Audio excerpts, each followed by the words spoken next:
আজকে এসএসসি 26-এর জন্য কোষ বিভাজন অধ্যায় থেকে সবথেকে গুরুত্বপূর্ণ বিষয়গুলো তোমাদেরকে বলবো। তো প্রথমেই আসে এই টপিকটা, কোষ বিভাজন ও তার প্রকারভেদ। এখান থেকে তোমরা মাইটোসিস এবং মিওসিস যেটা আছে সেটা সম্পর্কে ধারণা রাখবে। তারপর মাইটোসিসের যেই 5টা পর্যায় রয়েছে, ধারাবাহিক পর্যায়, তার মধ্যে সবথেকে বেশি ইম্পর্টেন্ট যেটা সেটা হচ্ছে এই মেটাফেজ এবং অ্যানাফেজ। এই দুটো তোমরা অবশ্যই পরীক্ষার আগে সৃজনশীলে পড়ে যাবে, কারণ এইটা মেটাফেজ নয়তো অ্যানাফেজ অবশ্যই তোমার পরীক্ষায় আসবে, অবশ্যই আসবে 100%। আর হচ্ছে এই দুটোর মধ্যে পার্থক্য, অর্থাৎ অ্যানাফেজ আর মেটাফেজ, এই দুটোর মধ্যে পার্থক্য তোমরা অবশ্যই শিখে যাবে। তারপর প্রোফেজ আছে, তারপরে হচ্ছে টেলোফেজ, এগুলো থেকে তোমরা রিডিং পড়ে যাবে এবং এখান থেকে তোমাদের ক এবং খ এবং এমসিকিউ আসার সম্ভাবনা সব থেকে বেশি। এখানে সব থেকে গুরুত্বপূর্ণ এমসিকিউ আমি বলে রাখি যে এই অ্যানাফেজ ধাপে ক্রোমোজোমগুলো কী কী আকৃতি হয় সেটা একটু মনে রাখার জন্য VLG দিয়ে মনে রাখতে পারো। VLGI, VLG দিয়ে মেটাসেট্রিক, সাবমেটাসেট্রিক, অ্যাক্রোসেট্রিক, টেলোসেট্রিক, অর্থাৎ মেটাসেট্রিকে V, এভাবে করে সবগুলো তোমরা মনে রাখতে পারো। এটা অনেক ইম্পর্টেন্ট এমসিকিউ। তারপর হচ্ছে টেলোফেজ পর্যায়, এটাও আসে, কিন্তু সব থেকে বেশি গুরুত্বপূর্ণ, সব থেকে বেশি সেটা হচ্ছে এই অ্যানাফেজ এবং মেটাফেজ পর্যায়, এ দুটো পড়ে যাবে।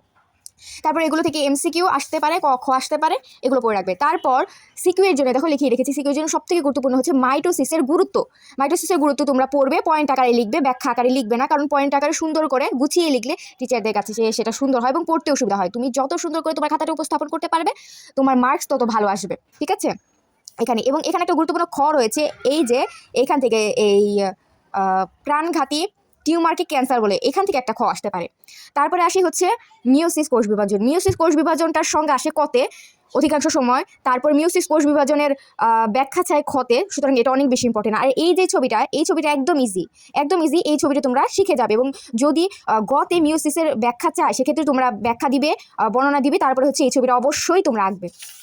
তারপরে আসি মিওসিসের মধ্যে সবথেকে গুরুত্বপূর্ণ, যেখানে প্রশ্নটাই লেখা আছে, দেখো প্রশ্ন, মিওসিস কেন হয়, সিকিউ, মিওসিসটা আসলে হয় কেন, মিওসিসের গুরুত্ব, অর্থাৎ মিওসিসের মানবদেহে প্রয়োজনীয়তা, এই যেই বিষয়টা রয়েছে সেটা অনেক বেশি গুরুত্বপূর্ণ। এই বিষয়টা তোমরা এখান থেকে পড়ে নিবে এবং এটাও তোমরা মনে রাখবে যে দুটো জননমাত্রিক কোষ ভেঙে গিয়ে হচ্ছে শুক্রাণু এবং ডিম্বাণু উৎপন্ন করে, তারপর এই দুটো মিলিত হয়ে জাইগোট উৎপন্ন করে, যেটা কিনা দেহকোষের সমান সংখ্যক ক্রোমোজোম ধারণ করে। এটা হচ্ছে মিওসিস কোষ বিভাজন ছাড়া তোমার যৌন জনন এইভাবে সম্ভব হতো না। অর্থাৎ এখানে যদি এই মাতৃকোষগুলো ভেঙে এন সংখ্যক না হতো, সেক্ষেত্রে তোমার এই দুটো এন মিলে এখানে 4n হয়ে যেত। তারপরে সেই 4n যখন আবার আরেকজনের সাথে যৌন মিলন ঘটাতো, তখন সেখানে 8n হয়ে যেত। সুতরাং এইটা প্রজাতির বৈশিষ্ট্য, যেই ধারাবাহিকতা সেটা অক্ষুণ্ণ রাখে না। সুতরাং প্রজাতির ধারাবাহিকতা অক্ষুণ্ণ রাখার জন্য মিওসিস কোষ বিভাজন অনেক বেশি গুরুত্বপূর্ণ। এই কথাগুলো তোমরা সুন্দরভাবে প্যারায় লিখবে। যদি এটা ঘতে আসে তাহলে 4 প্যারায় লিখবে, আর যদি গতে আসে তাহলে 3 প্যারায় লিখবে, শেষ। তারপর এখান থেকে একটা খ অথবা তোমার মাঝে মাঝে গ বা ঘ আসতে পারে, কিন্তু খই অধিকাংশ সময় আসে, যে প্রজাতির টিকে থাকা বা না থাকা মূলত নির্ভর করে তার সদস্যের মধ্যে কতটা বৈচিত্র্য আছে তার উপর। এটাও কিন্তু মিওসিসের উপর নির্ভর করে। আর এখান থেকে এই যে দেখো একটা গুরুত্বপূর্ণ লাইন, মিওসিস কোনো জীবের জিনগত বৈচিত্র্য সৃষ্টি করে প্রজাতিকে টিকিয়ে রাখার সম্ভাবনা বাড়িয়ে দেয়। এই বিষয়টা তোমরা পড়বে।